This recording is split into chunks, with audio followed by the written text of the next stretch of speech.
Thank you. Thank you.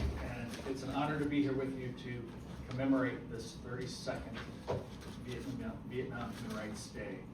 At the Victims of Communism Foundation, our mission is to educate all generations about the terrible ideology, history, and legacy of communism. Interestingly, just as this day was codified in law in 1994, our nonprofit foundation was created in the spring of 1994 as well, so we share that birthday. I was asked to answer the question, how does the lack of free elections at home drive the regime's need to silence political opposition abroad? And let's be clear about three things. First, despite its name of being a republic, Vietnam is not a democratic republic. Second, it is not a free market capitalist economy. And when we get to perhaps the Q&A and discussion, I think that economic leverage is actually a huge tool that the U.S. has and is not using effectively. And third, communist Vietnam is not benign. It is a violent and belligerent state at home and abroad. So let me specifically talk about the relationship between transnational repression and elections. Elections provide a rare, significant moment to publicly test the claim that a country is taking care of its people, that it's democracy. Most people in America would be surprised to know that there was an election in Vietnam just last week. It wasn't reported in almost any of the American press. If you do a search online for it, it's actually quite hard to find except for from official government sources. So let's just briefly look at process, context, and legitimacy. What do elections do? Well, first, elections, by their very process, raise questions about participation, citizenship, competition, elite circulation, the transition of power, and minority rights.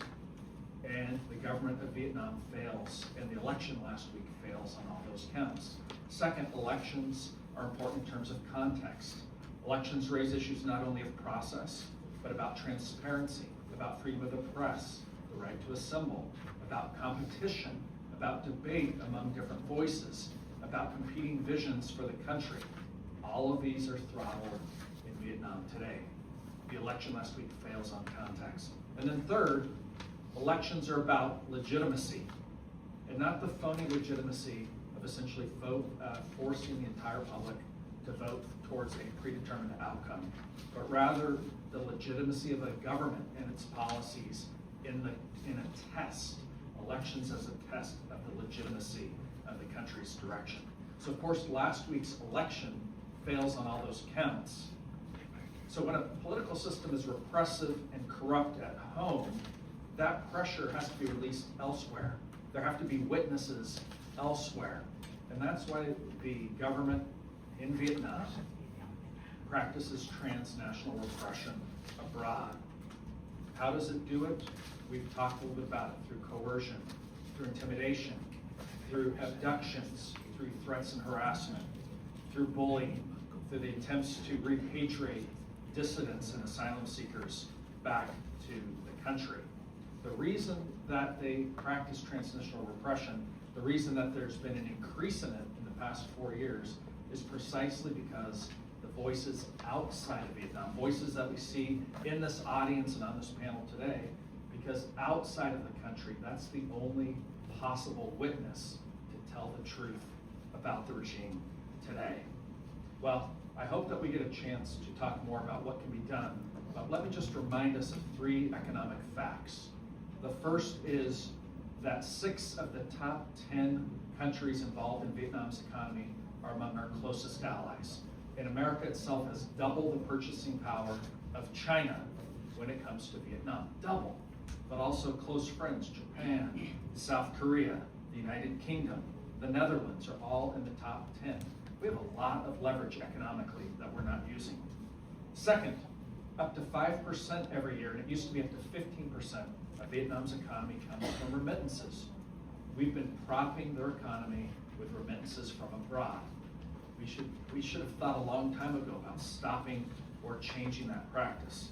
And then of course, this is not a free market country because it's based so much of its economic growth through online piracy, through surveillance, through counterfeiting, through the theft of intellectual property. And instead of rewarding that behavior, we should be much more aggressive in prosecuting those behaviors and not giving kind of favored status to that government. Well, in honor of this important day, thank you for allowing us at Victims of Communism Foundation to be here today. And let me simply invite all of you, since many of you from out of town, the museum will be open all afternoon today. After this event, come and see us at McPherson Square at the Victims of Communism Museum. Thank you very much.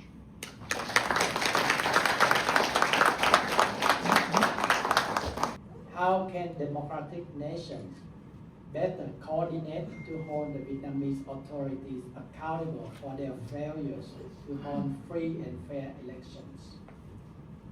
Well, I know this is a long one, but you have only 3 minutes. So I'd say two things. I mean, one area where we've had actually very good cooperation over the past decade, led by Sam Brownback more than anyone else, has been on the international religious freedom front, and that is to set up institutions that are longer than any one administration, such as the Ministerial on International Religious Freedom that brings government heads together, the separate International Religious Freedom Summit. Dr. Tron's been very involved with the education side of that, and then some other initiatives as well. And so religious freedom has often been kind of the forgotten of the human rights for a variety of reasons. The past decade, we've seen actually far more reporting, very vigorous use of a vigorous International Religious Freedom Office in the State Department. And so one of those things is we didn't have a mechanism before about 8 years ago that was actually cooperation internationally around that specific issue. As I said earlier, the biggest point of leverage is on the economic front. And our close friends like the Netherlands, the UK, South Korea, Japan, alongside the US, we are the 6th biggest trade partners for South Korea. And so bringing together the economic types of arguments that you said, I mean, it hurts our economic interests when slave labor drives prices down, and it's morally wrong. And so the things that Dr. Tong said and others said, but we actually have a tremendous amount of economic leverage if Western governments would cooperate to use it. That's our best approach, I think, in the case of Vietnam, and be pushing them towards democratic transition. The last question, straight to the heart of this event. Somebody would like to know, when do we have human rights in Vietnam? Please, any of the 4 panelists would answer this. I would just say, first, amen. Second, I'm quite hopeful that by the time we get to the 40th anniversary of this, and maybe the 37th, that Cuba will have fallen, Venezuela will have changed, and that Vietnam will have changed. I have a lot of hope.